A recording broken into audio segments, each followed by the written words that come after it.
What's up, guys? Sergeant Argerwood here, and today we're reacting to the Eastern Front of World War II, animated 1942. So yeah, it should be interesting. This is from Eastory, kind of like I guess you could call it a part two of 1941, the one that we reacted to earlier. But yeah, this is whenever Germany just like shoots into the Caucasus to take all their oil and stuff. And the Soviets swoop back and take the Caucasus back. Also, there's a few things I've noticed, just by observing competitors about the channel. And I realized I need to make some changes. First of all, I'm gonna try my very hardest to get Premiere Pro again. Like, I don't know. I don't want to explain everything about that, because it's a really long story about why I don't have Premiere Pro anymore. It's really weird. Also, I need to get a decent microphone, because I'm literally using my AirPod microphones, which aren't quite the best. By the way, AirPods are kind of overpriced, just saying. Yeah. But also, people have like these really nice green screens. I don't think that really matters too much, but maybe I might make a change. So, because like they make it so that their background is part of the video, and that's really cool. And also, they just like seem a lot more excited than I am in my videos. And these are people that are getting like, a lot more views than me. So I'm gonna make some changes around here. And also my intros are way too long. Because you can look at the watch time. Like, about a third or a fourth of people just stop watching at the very beginning. So yeah, that's a problem. So I need to make my intros either more interesting or shorter. Because everyone else who watches the intro gets through the whole video, so it's not like the rest of the video is bad, it's just the intro is like not that good. But anyways, yeah. Speaking of long intros, that was a pretty long intro. I just wanted to address that. But by early August, I know it's a long time, but I don't have like, it's not like I have a bunch of money or anything, so I have to, wait to get resources. By early August, my channel should be like pretty much indistinguishable from other reaction channels. Like other high-end reaction channels. So, yeah, let's get started. Also, I'm going to be uploading more often as well. I'm going to try to upload twice a day when I'm at my mom's house, which should translate to like 6 or 8 videos a week. If I can, though. Sometimes I can't. In 1941, the Axis invaded the Soviet Union, planning to overrun the European part of it. That's rude. Before the onset of winter. However, again, I don't like this map. It's real weird. The resistance was stronger than expected, and by the beginning of October, they had expended much of their offensive capabilities. Assuming that the Red Army was on the brink of collapse, they launched an all-out attack. The Soviet Union had still resources left, and the Axis forces found themselves overextended. The Red Army was seriously weakened, but it did not let the opportunity slip and counterattacked with all available forces, forcing... The thing about the Soviets is that they counterattacked literally way too often. Like, they would always they would just recklessly... Well, at this point, Stalin was the one with all the military command. But gradually he gave them back to the commanders as he trusted them more and more.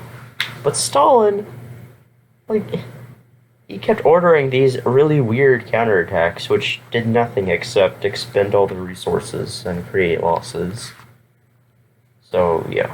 The Axis into a retreat.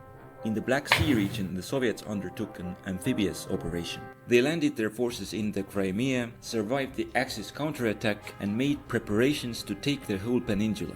In Ukraine, they pushed towards the Dnieper River and managed to gain ground before their attack was contained. This was actually...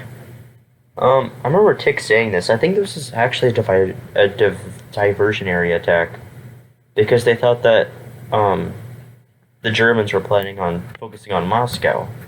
Little did the Soviets know that the Germans were going to focus on the south, not Moscow. Near Leningrad, the Red Army broke a breach into the German line and pushed into their rear, threatening to unhinge their front. The Soviets concentrated most of their forces against the army group's center. After having pulled back from the approaches of Moscow, the Germans decided to stand fast and regroup on their present positions. This gave the Red Army a chance to conduct an encirclement of the German forces. Overextension had created several gaps in the German lines, and Red Army exploited them in order to bypass and they look like they're about to get encircled. cut off the German units. Despite of moving behind the German lines, they did What the heck is this thing doing right there? That's weird. not have enough strength to cut the main railway supplying the German forces, and the Germans were able to cut off and contain the breakthroughs. Oh my gosh, imagine if the Soviets were successful. That would have been completely devastating. In the north, the Soviets encircled the German Second Corps at Demyansk, but it 100,000 men trapped? was sustained by air supply. After realizing that it lacked the strength to conduct a major attack, the Red Army concentrated its efforts on the most promising sectors. However, Also, fun fact, someone said in one of my videos, the reason why it seems like there's so few German divisions, while there are so few German, like, circles and so many Soviet little squares, it's because apparently these are corps, not divisions. I probably should have known that, though, since they have 3 axes, which means corps, and 2 axes, which means division. by this time the Germans had secured their position and the attacks achieved only minimal progress. After having reorganized further, the Germans were able to conduct small offensives of their own in the most critical sectors. They destroyed some Soviet units in the army group center's rear and re-established a land connection with the Demyansk pocket. Nice As the job. winter ended, both sides drew up their plans for the summer. The Soviets were rebuilding the Red Army, but it would be far from ready by summer and the Axis would still have the upper hand. The Soviets believed the Axis would use this to undertake a major offensive towards Moscow and prepared to take a defensive stance. The question was what to do with the many salients that had been formed in the front. They provided good opportunities for the encirclement of both the Axis and Soviet units and were difficult to defend. In order to conduct a successful defense, they would have to be eliminated. One option was to abandon the salients, the other was to destroy the Axis-held salients. Although it was not clear if the Red Army would have enough strength to do so, they decided to risk it. They would Look at all those reserves the Soviets have, though, right there. That is definitely going to be helpful. destroy the Axis forces in vulnerable positions, and this would drain the strength from the main Axis attack. After the main attack was repelled, the build-up of the Red Army would have reached a level that would allow it to go on a major offensive. The Germans were indeed preparing to carry out a major attack. Comparing with the previous year, their resources had decreased and they were unable to mount a large Barbarossa-style offensive. Instead, they planned to undertake several consecutive offensives in order to destroy the Soviet Union. As the first step, they would capture the Caucasus oil fields in order to deny the Soviet Union most of their oil supply. This is actually not completely accurate. I want to provide a more, in-depth thing. First step, Well, first of all, they were planning to encircle those troops that did the counterattack earlier. And then second, they would capture the they didn't want to, swoop in like that. They wanted to cut it off at the Volga River. Right where my mouse is, right there or something. And, cut it off. So that way the Soviets couldn't get supplies and stuff. It would be easier. And, because the Soviets, they're cut off from their supplies in the Caucasus. That's where half of their oil comes from. And then, they would just attack downwards while having a flank up there. But the reason why that didn't happen was because they didn't have enough strength, so they just went all in, which made them completely overstretched. The Caucasus oil fields in order to deny the Soviet Union most of their oil supply and gain a long-term source of it themselves. This would allow the Germans to continue waging the war in full capacity. Next, Leningrad would be taken, and then the Murmansk Railroad would be cut, depriving the Soviet Union of its main sources of foreign aid. Meanwhile, in the center, the German forces would hold their forward positions in order to provide a good springboard for an offensive. After the Red Army had been weakened by previous steps and the Axis had freed up their forces, they would occupy the main Soviet industrial base in central Russia. Before and during the main operations, the Axis would clear out as many of the contested areas as possible to free up more troops. The first Soviet attack was in the north, where they attempted to push the Axis forces back in order to increase the security of the Murmansk railroad, but they failed to make any serious advances in the rough terrain and went on a defensive. The next operation was meant to destroy the most vulnerable German salient at Demyansk, but the Germans continued to hold on to their positions and their progress was minimal. The next operation was... Those two failed attacks should be, should foreshadow the fact that the Germans are not going to be defeated easily. Undertaken by the Axis in the southernmost part of the front. In the Crimea, the open steppe suited well for close air support, and the Germans used it to break through the Soviet lines. The Red Army had previously conducted several offensives, and its forces were deployed forward, lacking the depth to contain the Axis breakthrough. There was so many of them, though. Oh my gosh. The Soviets were unable to stop the Axis advance and had to abandon the peninsula. In Ukraine, the Soviets had finished their preparations first and went on the offensive, attempting to take Kharkov with a two-pronged attack. The Axis forces were not far behind in their deployment, and 5 days after the beginning of the Soviet attack, they went on an oh my gosh, how did they do that? They're so vulnerable. offensive of their own. The Red Army did not anticipate such a move, and the German units managed to cut off the attacking Soviet troops and destroy them. That's a lot. In the north, Oh my near gosh. Leningrad, the Soviets were unable to fully exploit their breakthrough. Having realized the vulnerability of their position, they decided to evacuate the salient. However, the Germans beat them to it and cut the neck of the salient. During the next month, the encircled Soviet forces were eliminated. In the center, both the Soviets and the Germans were preparing their own offensives. As the German operation was of smaller scale, it was ready first, and they proceeded to clear out the pocket south of the railroad. Soon, they had full control over the territory, although part of the Soviet forces managed to escape and reach their main lines. After having regrouped their forces, they turned against the northern salient. They cut its communication. You know, like, near the end of, like, at this point, the Germans were so overstretched that their encirclements weren't even really encirclements. I got this really cool book that talks about some operations in 1942. And they were the Soviets, whenever they were encircled, it was pretty much only encirclement in name. A lot of the Soviets could literally just walk right out, because the Germans could just barely hold the encirclement. Like, yeah, they were that overstretched. With the main Soviet front and pushed into it, 50,000. Look, but there's like a bunch of them. eliminating most of the Soviet units. Destruction of the Red Army formations behind the German lines forced a change in the Soviet plans, and their offensive in the center was postponed. In the south, the failure of the Kharkov offensive had left the Red Army in disarray, and the Germans decided to exploit the opportunity. They conducted two smaller attacks, but this time the Soviets pulled their forces back and did not offer strong resistance. The amount of Yeah, that's the thing. The Germans expected the Soviets to, like, do this really strong resistance. What they expected was that, okay, the Soviets, they were able to survive us. That probably means that by now they're gonna fight really hard. So the Germans expected more of, like, this slow-paced, strategic, like, war. But instead, the Germans, like, they completely caught the Soviets off guard. And the Soviets just they retreated in complete disarray. Like, it was a complete rout. And the Germans saw this as the Soviets finally collapsing. But then, you know, Stalin did his Order 227 thingy, not one step back, which helped a lot. And then, yeah. That's part of the reasons why the Germans were so confident that they would take the Caucasus, like, despite being overstretched, because they thought that, you know, the Soviet Union was collapsing. But nope. Nope. prisoners taken was limited. Now everything was ready to carry out the German plan to capture the Caucasus. As the first step, the Axis forces would encircle and destroy the Soviet formations on their southern flank.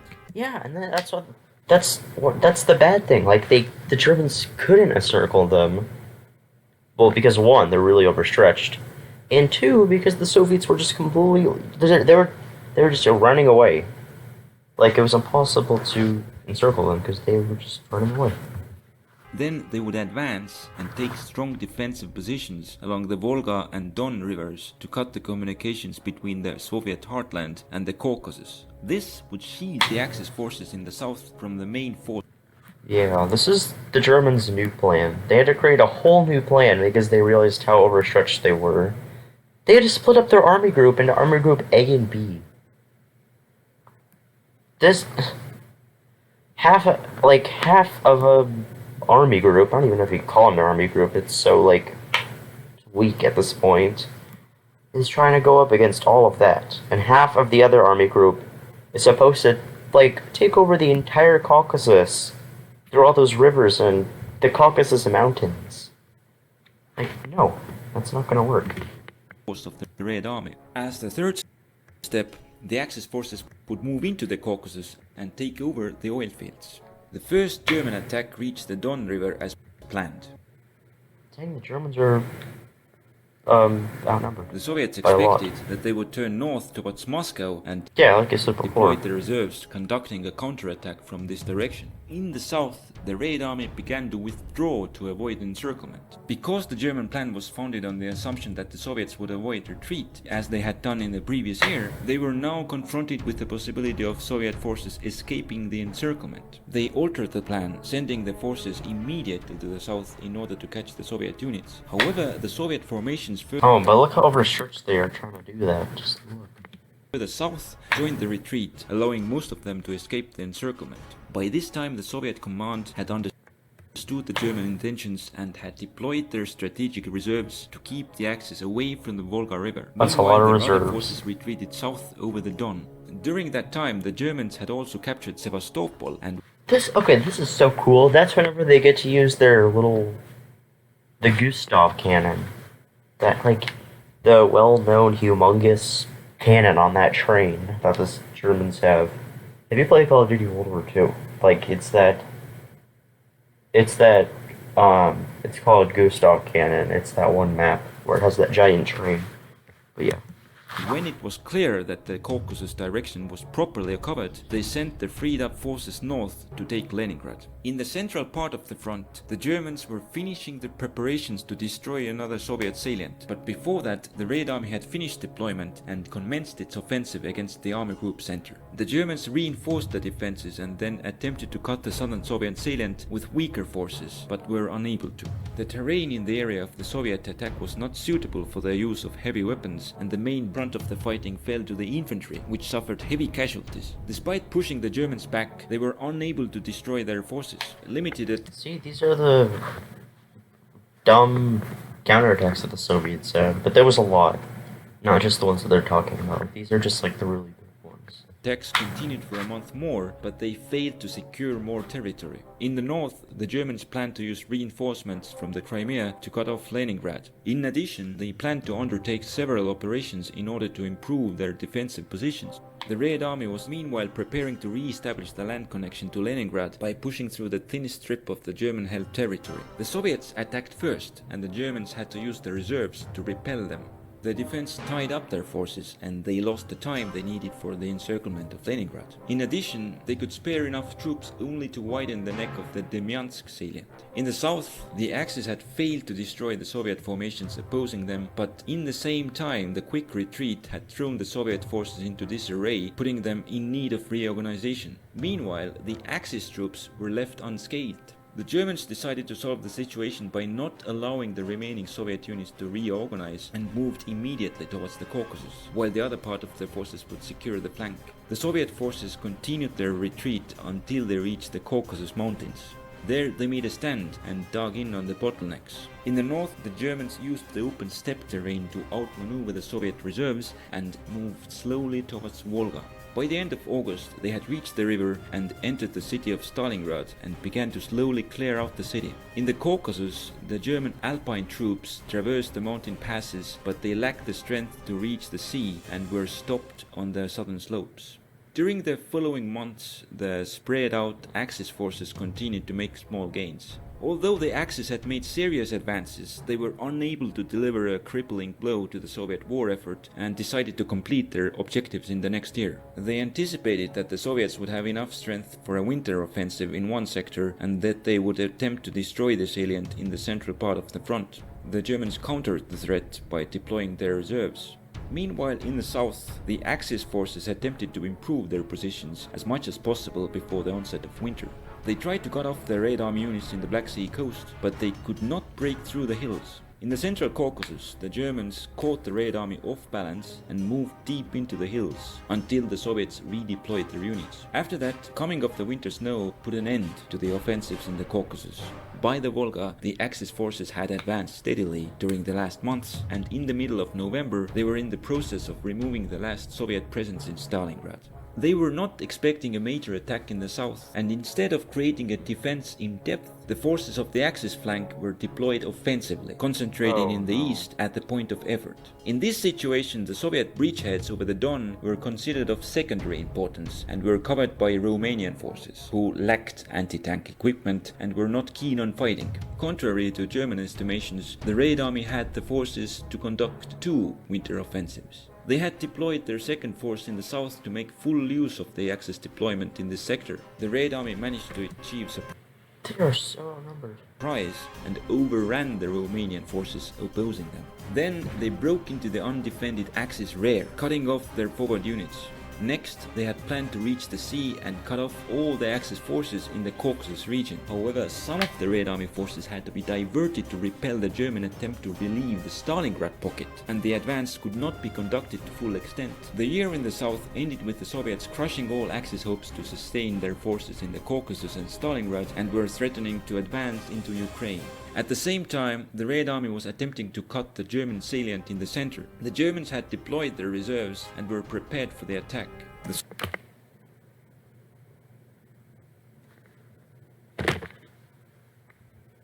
That's them with reserves? Even with the reserves, they're number 2-1? In the winter, too. In 1941, in the winter of 1941, the Germans, I think, they outnumbered the Soviets slightly. Or maybe it's the other way around.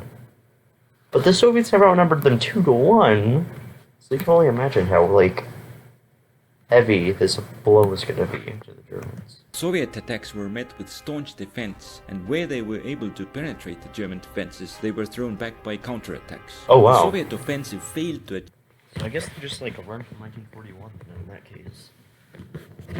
achieve its objectives, and only in the western sector did the Red Army achieve some success. Thus, 1942 came to an end. The Soviets had secured the oil, and now the Wehrmacht lacked a proper plan to defeat the Soviet Union.